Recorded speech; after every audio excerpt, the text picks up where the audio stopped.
कृष्णा राधे राधे। आज माघ मास के कृष्ण पक्ष की तृतीया तिथि और शनिवार का दिन है।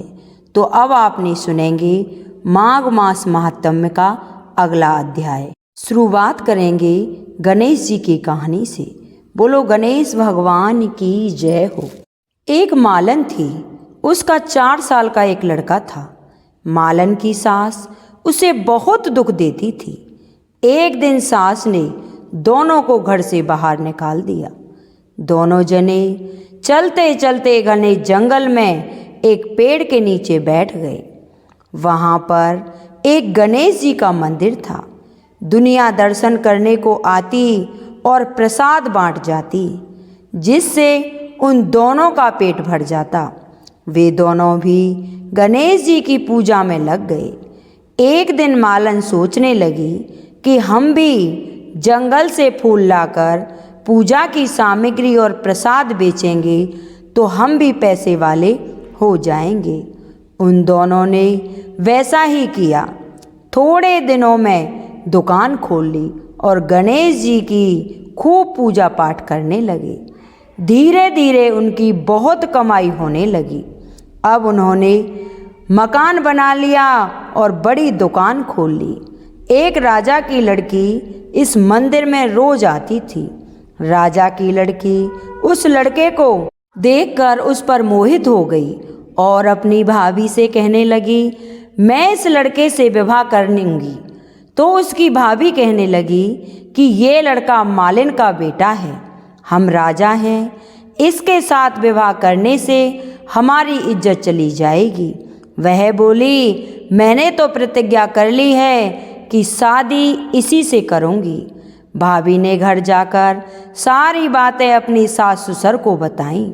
राजा बोला, ठीक है, और खूब धूमधाम से लड़की के विवाह की तैयारी करो। राजा ने लड़की को खूब दान दहेज दिया। यह सब देखकर मालन बहुत खुश हो गई। सबसे पहले वह अपने बेटे बहू को गणेश जी के मंदिर में ले गई और पूजा पाठ किया। इसके बाद सारे शहर में ढिंढोरा पिटवा दिया कि गणेश जी की पूजा करने से सब दुख दूर हो जाते हैं। यह सुनकर सारी दुनिया गणेश जी के दर्शन करने को आने लगी, जिससे उनकी बिक्री भी बढ़ गई। और बड़े बेटे ने काम संभाल लिया। उसकी सासू के बुरे दिन आ गए। उसके अन्नदाता उससे रूठ गए। एक दिन रोती रोती वहाँ पर आ गई। आकर लड़के से बोली, मुझे रोटी कपड़ा दे देना, तेरा सारा काम कर दूंगी। लड़के ने उसे रख लिया। दोनों में से एक दूसरे को किसी ने नहीं पहचाना। थोड़ी देर के बाद मालिन आ गई और सासू को बोली, सासू जी काम क्यों करती हो? सासू जी बोली, मेरे सेठ के यहाँ नौकरी लग गई है। बहू बोली, ये तो थारा ही पोता है और तेरी ही बहू है, अपना ही मकान है, अब आपने हमें घर से निकाल दिया था तो गणेश जी महाराज ने हमारी लाज रख ली थी। वह बोली, मेरी करनी मैंने भोग ली है। बहू बोली, सासू जी अब आप यहाँ पर रहो, अपने पोते का सुख देखो। हे गणेश जी महाराज, जैसा सुख उनको दिया वैसा सबको दो ना। जो भी ये मेरी कहानी सुने उन सभी की मनोकामना पूर्ण करना। बोलो गणेश भगवान की जय। अब सुनेंगे माघ महात्म्य की कथा। बोलो विष्णु भगवान की जय। वशिष्ठ जी बोले, हे राजन, गंधर्व कन्याओं की माताओं ने उनसे देर से आने का कारण पूछा, तब चुपचाप होने का कारण जानना चाहा। उन्होंने माता को कहा, हे माता, खेलते रहने के कारण देर हो गई और वे थक गई हैं, परंतु उन सब के हृदय में अग्नि ऋषि का मोह जागृत हो चुका था। उन्होंने रात्रि करवट बदल बदल के काटी तथा प्रातःकाल उठकर सरोवर की ओर चल दी। उन्हें सरोवर के निकट ऋषि पुत्र दिखाई दिया। उन्होंने ऋषि पुत्र से कहा कि वे उनमें से किसी को भी अपने जीवन साथी के रूप में चयन कर लें तथा विवाह कर लें। ऋषि पुत्र आश्चर्यचकित रह गया। उसने कहा, हे देवियों, अभी वह कुल गुरु का शिष्य है तथा ब्रह्मचारी है, अतः विवाह का प्रश्न नहीं है। इस पर गंधर्व कन्याओं ने समझा कि वे बहाने बना रहे हैं, अतः वे उसके पीछे पड़ गईं। उसको चारों ओर से घेर लिया कि उसको उनमें से किसी एक का चयन करना पड़ेगा। ऋषि कुमार चिंता में पड़ गया। उसने कहा, हे सुंदरियों, वक्त आने पर तथा वेदाध्याय के पश्चात ही मैं गृहस्थ आश्रम में प्रवेश कर सकता हूँ, अतः उनका इस प्रकार व्यवहार करना उचित नहीं है। परंतु वे गंधर्व कन्याओं को आसक्त होकर ऋषि कुमार के पीछे पड़ गईं। इस पर ऋषि कुमार को प्रचंड क्रोध आ गया तथा श्राप देते हुए बोला, तुम पिशाचनियों की तरह मेरे पीछे पड़ गई हो, अतः तुम तुरंत पिशाचनी बन जाओ। ऋषि कुमार के श्राप से उन गंधर्व कन्याओं का रूप बदलने लगा तो वे भी क्रोध से कांपते हुए बोली, हे अन्यायी, तू भी पिशाच योनि में प्रवृत्त हो जा, हमारा तुझे श्राप है। इस प्रकार वे गंधर्व कन्याएं तथा आग्नेय ऋषि कुमार पिशाच योनि को प्राप्त हो गए तथा सरोवर के निकट ही भटकने लगे। पिशाचों के कारण उस सरोवर के निकट स्नान ध्यान करने वालों ने वह स्थान त्याग दिया। एक दिवस लोमस ऋषि पौष की चतुर्दशी को उस स्थान से निकले। सरोवर को देख उन्हें स्नान करने की इच्छा प्रकट हुई। उधर पिशाच एवं पिशाचनियों भूख से व्याकुल हो वहाँ भटक रहे थे। वे लोमस ऋषि की ओर खाने के लिए भागी, परंतु लोमस ऋषि के तेज के कारण उनके निकट आने से पूर्व भी उन्हें लगा कि उनके शरीर में अग्नि प्रज्वलित हो रही है। वे घबराकर दूर भाग गईं। लोमस ऋषि को देख अग्नेय के पिता वहीं आ गए तथा हाथ जोड़कर अपनी व्यथा सुनाई कि किस प्रकार उनका पुत्र तथा गंधर्व कन्याएं पिशाच योनि को प्राप्त हो गई हैं। हाथ जोड़कर अत्यंत विनम्रता भाव से युक्त वचन बोले। अग्नेय के पिता बोले, हे ऋषीश्वर, आप श्राप से नष्ट होने का उपाय बतलाइए तथा इसके दुख को नष्ट करने की कृपा कीजिए। बोलिए विष्णु भगवान की जय। अगली कथा सुनेंगे। आज शनिवार है, शनिदेव भगवान की। बोलो शनि महाराज की जय हो। एक बार सभी नवग्रह सूर्य, चंद्र, मंगल, बुध, बृहस्पति, शुक्र, शनि, राहु सब आपस में लड़ने के बाद सभी देवता इंद्र के पास पहुंच गए। इंद्र असमंजस की स्थिति में निर्णय नहीं दे पा रहे थे, परंतु उसने सभी ग्रहों को सुझाव दिया कि पृथ्वी पर राजा विक्रमादित्य की इस फैसला में कर सकते हैं, क्योंकि वो बहुत ही न्यायप्रिय राजा हैं। सभी पृथ्वी पर राजा विक्रमादित्य के पास गए और अपने आने का कारण बताया। राजा उनकी समस्या को सुनकर बहुत परेशान हो गया। उनका चिंतन होना लाजमी था, क्योंकि जिसको भी किसी से छोटा बताएगा तो वह गुस्सा कर जाएगा। राजा ने काफ़ी सोच विचार के बाद उन्हें एक उपाय सुझाया। उन्होंने स्वर्ण, रजत, कांस्य, पीतल, सीसा, रांगा, जस्ता, अब्रक और लोहे से 9 सिंहासनों का निर्माण कराया। उन्होंने उपयुक्त क्रम में रख दिए। सबसे निवेदन किया गया कि क्रम अनुसार सिंहासन पर आसन ग्रहण करें। शर्त रखी गई कि जो सबसे अंतिम में सिंहासन पर अपने आसन को ग्रहण करेगा वही सबसे छोटा माना जाएगा, जिसकी वजह से शनिदेव सबसे बाद में आसन प्राप्त कर सके और सबसे छोटे कहलाए। क्रोध के आवेश में आकर शनिदेव ने सोचा कि राजा ने यह सब जानबूझकर किया है। कुपित होकर राजा से कहा कि राजा, तू मुझे नहीं जानता।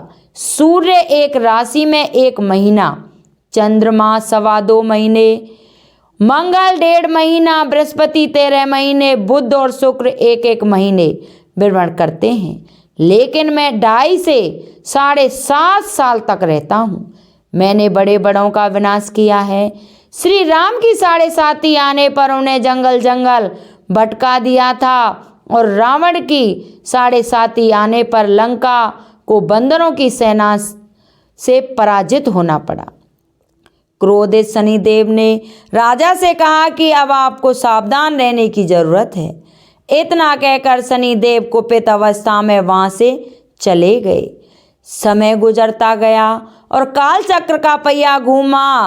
राजा की 7.5 आ गई। तब शनिदेव घोड़ों का सौदागर बनकर राजा के राज्य में गए।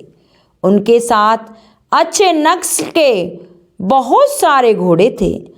जब राजा को सौदागरों ने घोड़ों का पता चला तो अश्वपाल को अच्छे घोड़े खरीदने के लिए भेज दिया।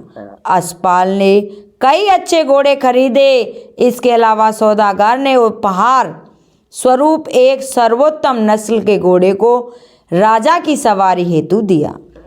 राजा विक्रमादित्य जैसे ही उस घोड़े पर बैठा, वह सरपट वन की ओर भागने लगा।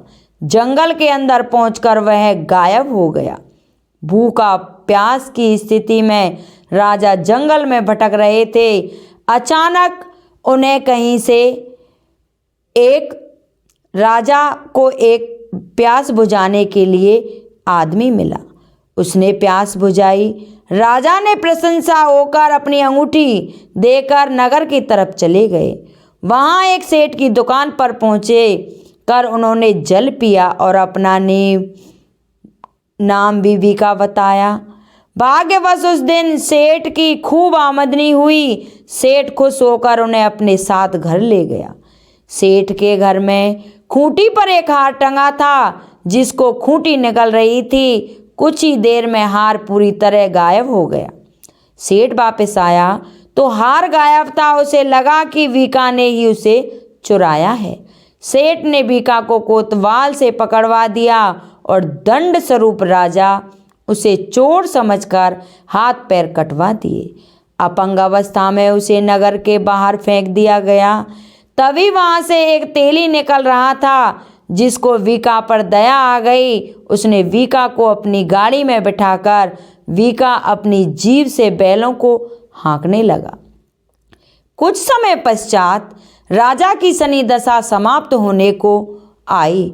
वर्षा काल आने पर वीका मल्हार गाने लगा। एक नगर की राजकुमारी मनभावनी ने मल्हार सुनकर मन ही मन प्रण लिया कि जो भी इस राग को गा रहा है वो उसी से विवाह करेगी। उन्होंने दासियों को खोजने के लिए भेजा, परंतु वापस आकर उन सभी ने बताया कि वह एक अपंग आदमी है। राजकुमारी यह जानकर भी नहीं मानी और अगले दिन ही वह अनशन पर बैठ गई। जब लाख समझाने पर राजकुमारी नहीं मानी, तब राजा ने उसे तेली को बुलवाया भेजा और वीका से विवाह की तैयारी करने को कहा गया। वीका ने राजकुमारी का विवाह हो गया। एक दिन वीका के स्वप्न में शनिदेव ने आकर कहा कि देखा राजन, तुमने मुझे छोटा बताकर कितना दुख झेला है। राजा ने क्षमा मांगते हुए हाथ जोड़कर कहा कि हे शनिदेव, जैसा दुख मुझे दिया है किसी और को ऐसा दुख मत देना। शनिदेव इस विनती को मान गए और कहा कि मेरे व्रत और कथा से तुम्हारे सारे कष्ट दूर हो जाएंगे। जो भी नित्य मेरा ध्यान करेगा और चींटियों को आटा डालेगा, उसकी सारी मनोकामनाएं पूर्ण हो जाएंगी। शनिदेव ने राजा को हाथ पैर भी वापस दिए। दूसरे दिन जब सुबह राजकुमारी की आंख खुली तो वह आश्चर्यचकित हो गई। वीका ने मनभावनी को बताया कि वह उज्जैन का राजा विक्रमादित्य है।